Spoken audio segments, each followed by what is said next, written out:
والصلاة والسلام على سيد الأنبياء والمرسلين أما بعد فأعوذ بالله من الشيطان الرجيم بسم الله الرحمن الرحيم إن الله وملائكته يصلون على النبي يا أيها الذين آمنوا صلوا عليه وسلموا تسليما بندہ پروردگارم امت احمد نبی دوست دار چار یارم تابع اولاد علی مذہب حنفیہ دارم ملت حضرت خلیل خاک پائے غوث اعظم زیر سایہ ہر ولی صدیق اکس حسن و کمال محمد است فاروق دل جاہ و جلال محمد است عثمان ضیاء شمع جمال محمد است حیدر بہار باغ خصال محمد است صلی اللہ تعالی علیہ وسلم جس سہانی گھڑی چمکا طیبہ کا چاند اس دل افروز ساعت پہ لاکھوں سلام جس کی تسکین سے روتے ہوئے ہنس پڑے اس تبسم کی عادت پہ لاکھوں سلام وہ زبان جس کو سب کن کی کنجی کہیں اس کی نافذ حکومت پہ لاکھوں سلام وہ دہن جس کی ہر بات وحی خدا چشمہ علم و حکمت پہ لاکھوں سلام ہم غلاموں کے آقا پہ بے حد درود ہم فقیروں کی ثروت پہ لاکھوں سلام آسیوں تھام لو دامن مصطفیٰ پھر پڑھو رب کی رحمت پہ لاکھوں سلام اور ہم یہاں پر پڑھیں وہ مدینے سنیں مصطفیٰ کی سماعت پہ لاکھوں سلام محبت کے ساتھ درود پاک کا نذرانہ پیش کریں الصلاۃ والسلام علیکہ یا سیدی یا رسول اللہ وعلى آلك وأصحابك يا سيدي يا حبيب الله الصلاة والسلام عليك يا سيدي يا رحمة للعالمين وعلى آلك وأصحابك يا سيدي يا خاتم النبيين تمام معزز سامعین کو حاضرین کو السلام علیکم ورحمۃ اللہ وبرکاتہ 13 رجب المرجب یوم ولادت حضرت مولا علی حیدر کرار فاتح خیبر صاحب ذوالفقار داماد رسول صلی اللہ تعالی علیہ وسلم آج کا جو دن حضرت علی کے ساتھ منسوب ہے تو حضرت علی کے حوالے سے انشاءاللہ چند باتیں ذکر کریں گے حضرت علی کرم اللہ تعالی وجہ الکریم آپ وہ صحابی ہیں کہ جنہوں نے 8 سال کی عمر میں اسلام قبول کیا اور حضور نے جو پہلی دعوت دی حضرت علی کو اس وقت آپ کی عمر 8 برس تھی تو حضرت علی کو جو پہلی دعوت دی تو حضرت علی نے ایک رات کے وقفے کے بعد اگلے ہی لمحے اس دعوت پہ قبول اسلام کر لیا تو نوجوانوں میں سب سے پہلے جنہوں نے اسلام قبول کیا ان میں حضرت علی کا نام ہے رضی اللہ تعالی عنہ اور حضرت علی کی جو پرورش ہے وہ میرے حضور نے خود فرمائی مکے میں جب ایک بار قحط پڑ گیا تو پھر حضرت ابو طالب کی اولاد میں سے حضور نے حضرت علی کا انتخاب کیا اور اپنے پاس لے آئے فرمایا کہ چچا مکے میں چونکہ قحط ہے تو آپ کا بھی وزن ہلکا ہو جائے گا تو علی کو میں لے جاتا ہوں پرورش میں کرتا ہوں پھر حضور نے اپنے گھر میں حضرت مولا علی کی پرورش فرمائی تو حضرت علی حضور کی پرورش میں جوان ہوئے ہیں اور حضرت علی رضی اللہ تعالی عنہ نے جب سب سے پہلے پیدائش کے بعد جو چہرہ جس کی زیارت حضرت علی نے فرمائی وہ حضور کا چہرہ تھا حضرت علی رضی اللہ تعالی عنہ کا ایک لقب ہے کرم اللہ وجہہ اس کا معنی ہوتا ہے کہ اللہ رب العزت آپ کے چہرے کو اور حسین بنائے یہ کیوں کہا جاتا ہے یہ اس لیے کہا جاتا ہے کہ حضرت علی رضی اللہ تعالیٰ عنہ وہ شخصیت ہیں کہ جنہوں نے کبھی بھی اپنی پیدائش سے لے کر قبول اسلام تک بھی حضرت علی نے کبھی بھی کسی بت کو سجدہ نہیں کیا کبھی کسی بت کو مانا نہیں کبھی کسی بت کی تعظیم نہیں کی اس لیے کہا جاتا ہے حضرت علی کو کرم اللہ وجہہ اور حضرت علی کے بارے میں یہ ملتا ہے کہ حضرت علی رضی اللہ تعالیٰ عنہ جب حضور علیہ السلام کے گھر آپ کی پرورش ہوئی تو حضور کو نماز پڑھتے دیکھا حضرت خدیجہ کے ساتھ تو حضرت خدیجہ رضی اللہ تعالیٰ عنہ کے ساتھ جب حضور نماز فرما رہے تھے ادا فرما رہے تھے تو یہ بالکل ابتدائی دن ہیں جب نماز سرکار اب حضور علیہ السلام یہ جو 5 نمازیں فرض ہوئی ہیں یہ فرض بعد میں ہوئی ہیں سرکار پہلے بھی پڑھتے تھے تو حضرت علی نے جب پڑھتے دیکھا نا تو پوچھا حضور یہ کیا کر رہے ہیں یہ کیا کر رہے ہیں؟ تو میرے محبوب نے فرمایا علی میں تمہیں اس کے بارے میں بتاؤں نا، یہ اس رب کے لیے پڑھی جا رہی ہے جس نے تمہیں بھی بنایا ہے مجھے بھی بنایا ہے، اور یہ نماز اس رب کے لیے پڑھی جا رہی ہے، شکر کے لیے پڑھی جا رہی ہے کہ وہ ہمارا رب ہے، اور اس لیے پڑھی جا رہی ہے کہ وہ رب ہونے کے قابل بھی ہے، وہ رب ہونے کے لائق بھی ہے۔ ایک تو وہ ہے نا کہ جنہوں نے بتوں کو خدا بنا کے رکھا ہے، اور خدا بھی ایسوں کو بنا کے رکھا ہے جو خدا ہونے کے لائق بھی نہیں ہے، ہم اس کو خدا مانتے ہیں جو خدا ہونے کے لائق ہے، جو معبود ہے، جو عبادت کے لائق ہے۔ تو حضرت علی کی گھٹی میں، حضرت علی کی ابتدا میں، بچپن میں حضور نے نماز کی محبت ڈالی نا، پھر ایک لمحہ ایسا بھی آیا کہ حضرت علی صحابہ کے درمیان بیٹھے ہیں تو حضور جنت کا ذکر فرما رہے ہیں، تو حضرت علی فرمانے لگے حضور جنت میں آپ نے فرمایا سارا کچھ ہوگا، تو سرکار وہاں پہ نماز پڑھ سکتے ہیں کہ نہیں؟ نماز ہوگی؟ تو حضور نے فرمایا علی وہ جو ہے نا وہ جنت، وہ دار الجزا ہے، وہ جزا کا میدان ہے، وہاں صرف جزا ہے، وہاں صرف انعام دیا جائے گا، نماز نہیں ہے، نماز عمل ہے اور عمل یہاں پہ ہے۔ تو جب سرکار نے فرمایا تو حضرت علی فرمانے لگے حضور علی کا تو نماز کے بغیر دل ہی نہیں لگتا۔ تو حضرت علی فرماتے ہیں کہ جب میرا دل کرتا ہے نا کہ میں رب سے کلام کروں، میں رب سے باتیں کروں، میرا کبھی دل کرتا ہے تو میں مصلی پہ کھڑا ہو جاتا ہوں، اور جب میرا دل کرتا ہے کہ میں رب کی بات سنوں میں قرآن کھول لیتا ہوں۔ اللہ کرے کہ ہمیں بھی ایسی توفیق نصیب ہو، ہم بھی جب کسی سے بات کرنا چاہیں تو پہلے سب سے رب سے بات کریں، ہم بھی کوئی مشکل بتانا چاہیں تو رب کو بتائیں، ہم بھی کوئی بات سننا چاہیں نصیحت کی تو سب سے پہلے اللہ کا قرآن کھولیں۔ تو حضرت علی رضی اللہ تعالیٰ عنہ آپ جب مکے میں تھے تو مکے میں حضور صلی اللہ علیہ وسلم نے ہجرت فرمائی مدینے کی جانب، تو حضرت علی فرماتے ہیں مجھے حضور نے کہہ دیا، سرکار نے فرما دیا علی ایسا کرنا کہ مکے میں میرے بستر پر ہجرت کی رات تم میری سبز چادر لے کر سو جانا، اور صبح اٹھنا کیونکہ رات کو کافر حملہ کریں گے، لیکن میں تمہیں کہتا ہوں تمہیں کچھ نہیں ہوگا، تمہیں کچھ نہیں ہوگا، صبح اٹھنا۔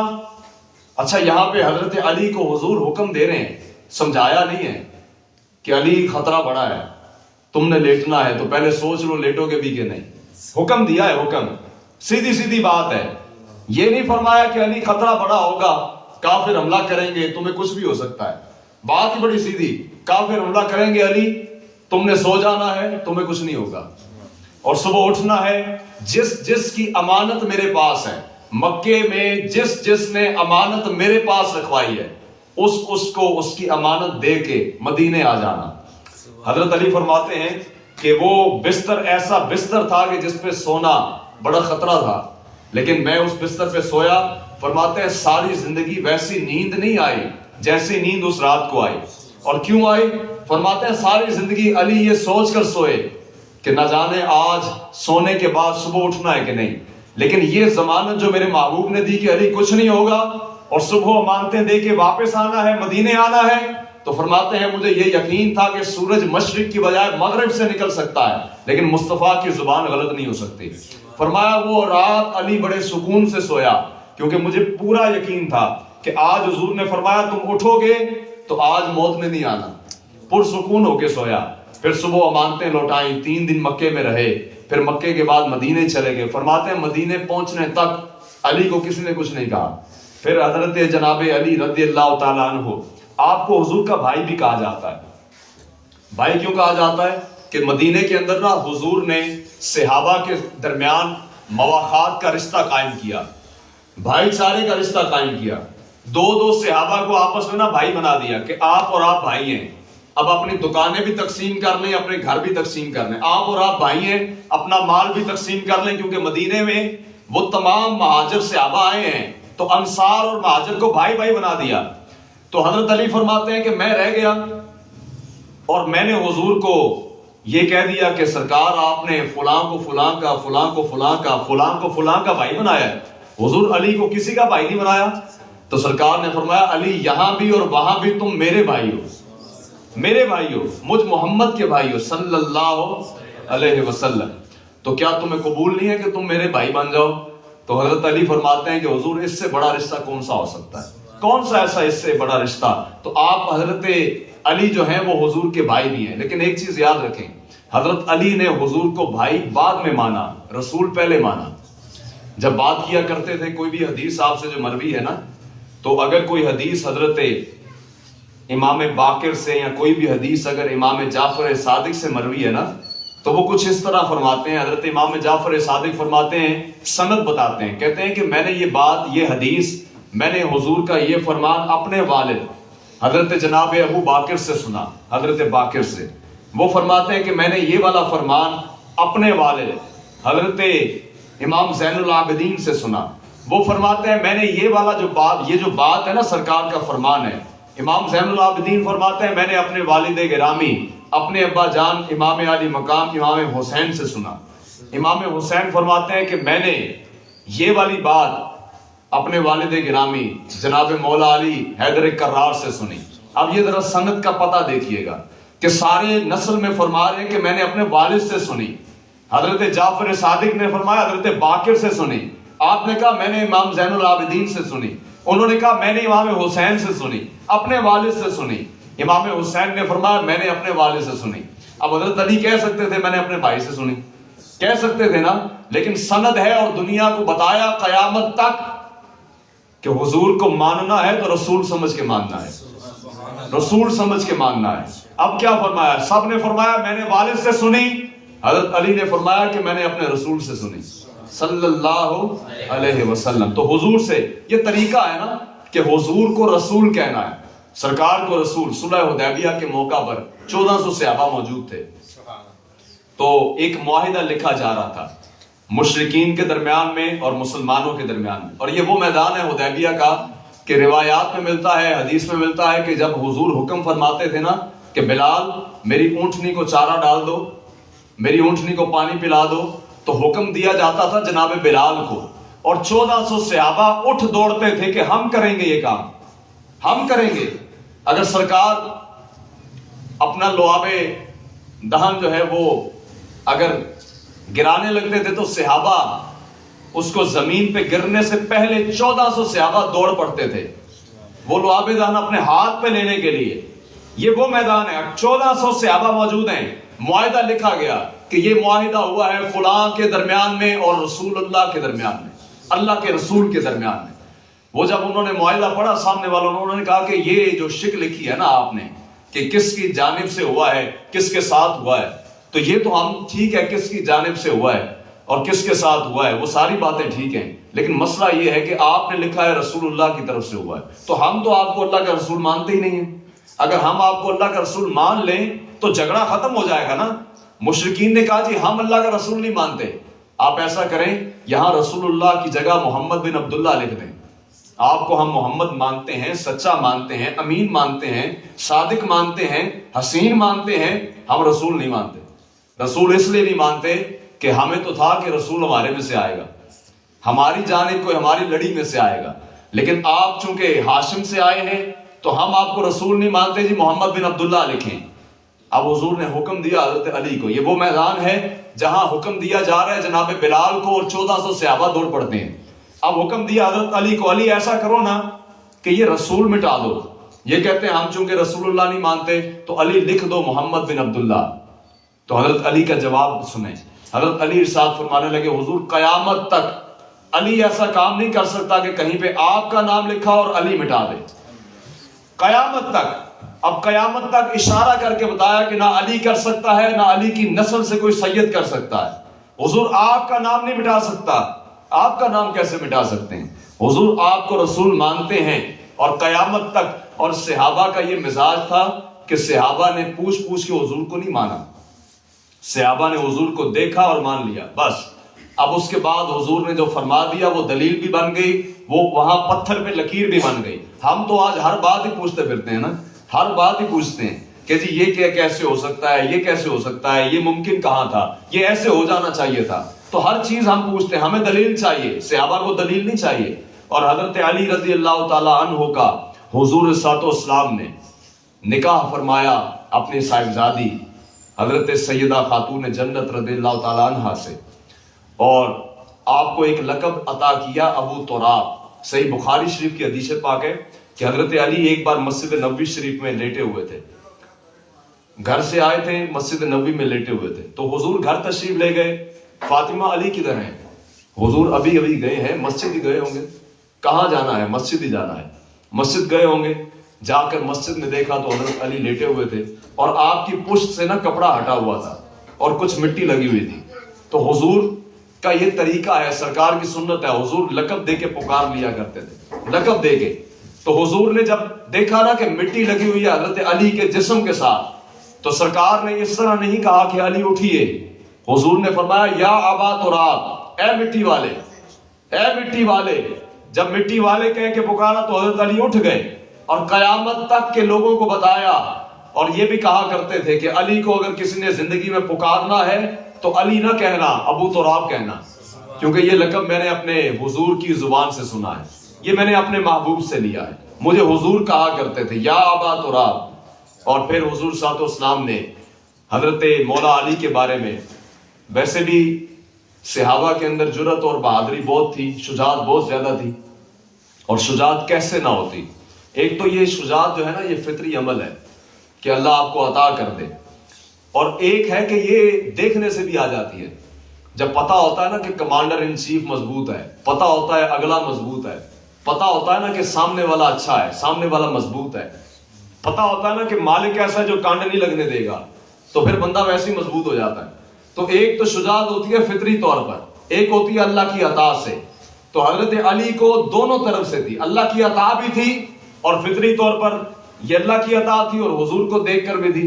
تو خیبر کے میدان کے اندر جب حضور صلی اللہ علیہ وسلم نے پہلے دن جھنڈا دیا حضرت جناب صدیق اکبر کو, تو خیبر کا قلعہ فتح نہیں ہوا کیونکہ وہ مقدر کسی اور کا تھا, مقدر کسی اور کا. دوسرے دن دیا حضرت جناب فاروق اعظم کو, اب بھی فتح نہیں ہوا. اب ایسا نہیں ہے کہ یہ صحابہ ان میں کوئی کمی تھی, یہ صرف مقدر کی بات ہے کہ مقدر جناب علی کا تھا.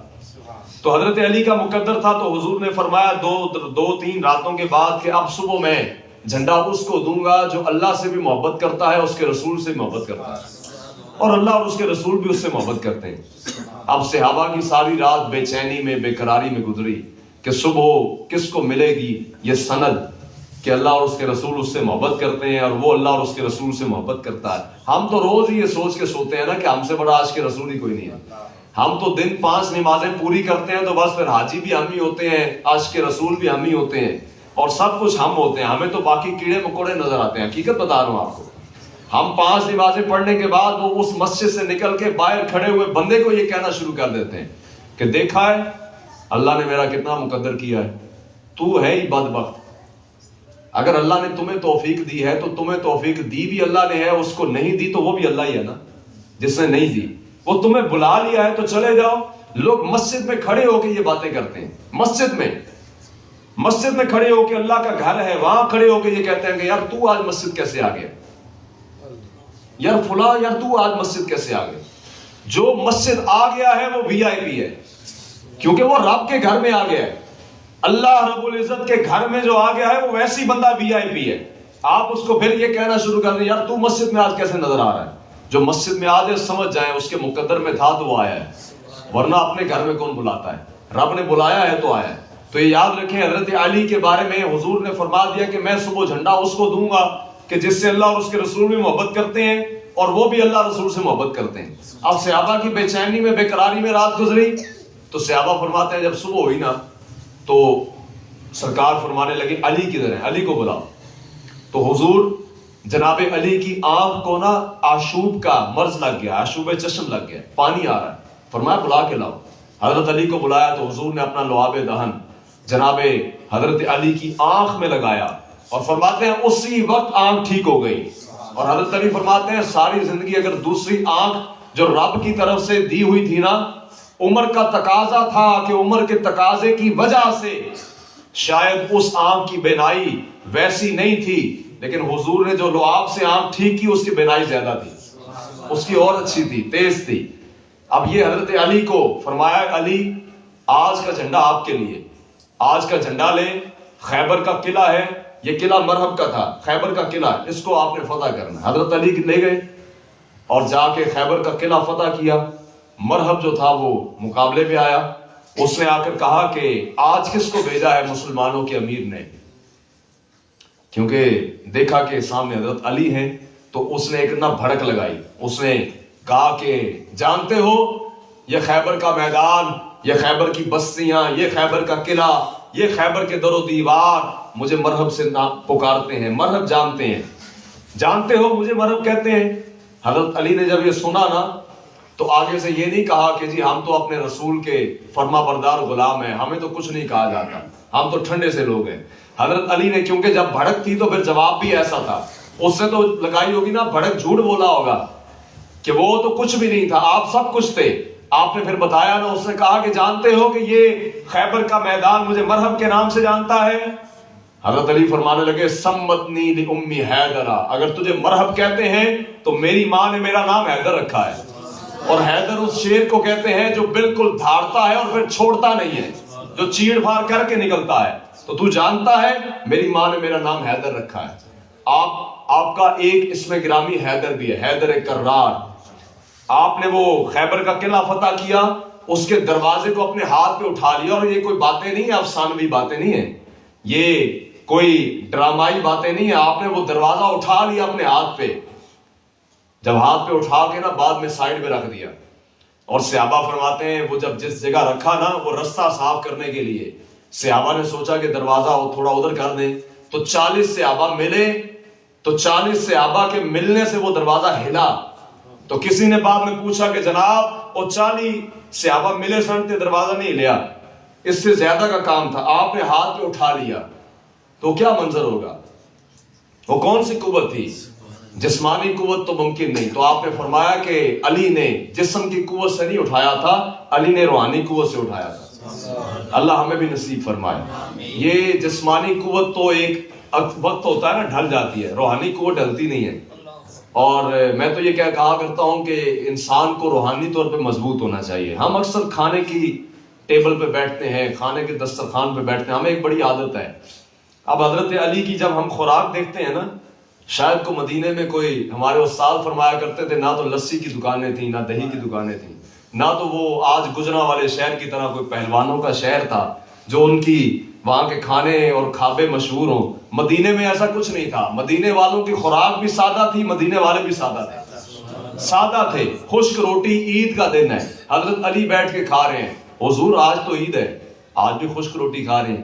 فرمایا ہماری روز عید ہوتی ہے، ہم حضور کے ساتھ جو ہوتے ہیں روز عید ہوتی ہے، ہماری تو روز عید ہے، خشک روٹی۔ اچھا خوراک ہے خشک روٹی، خوراک ایسی ہے۔ تو آج ہم دسترخوان پہ اکثر بیٹھتے ہیں تو کوئی اگر کم کھا رہا ہو نا، حکمت کے تحت ہی کم کھا رہا ہو، تو کچھ بزرگ بھی کہنا شروع کر دیتے ہیں، کوئی زیادہ کھانے والا بھی کہنا شروع کر، یار تو کھاندا ہی نہیں، تو کیوں نہیں کھاندا؟ یار زیادہ کھایا کر، کھائے گا نہیں تو صحت کیسے بنے گی؟ صحت پتہ کس چیز کا نام ہے؟ آپ بالکل ٹھیک ہیں، آپ کو بیماری کوئی نہ ہو، آپ بالکل ٹھیک ہیں، موٹے ہونے کا نام صحت نہیں ہے۔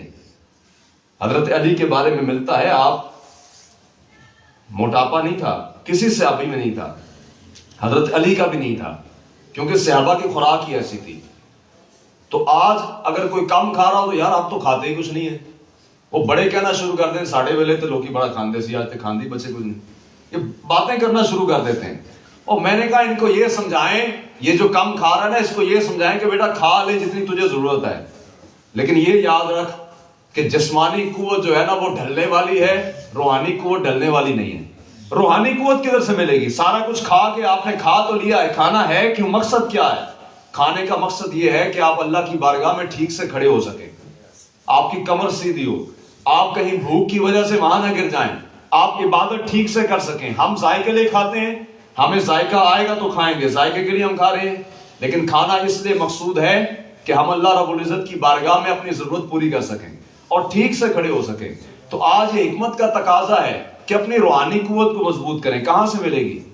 قرآن کریم فرقان حمید نے فرمایا فَاسْتَعِينُوا بِالصَّبْرِ وَالصَّلَاةِ، پس مدد حاصل کرو نماز سے اور صبر سے۔ کس چیز سے جی؟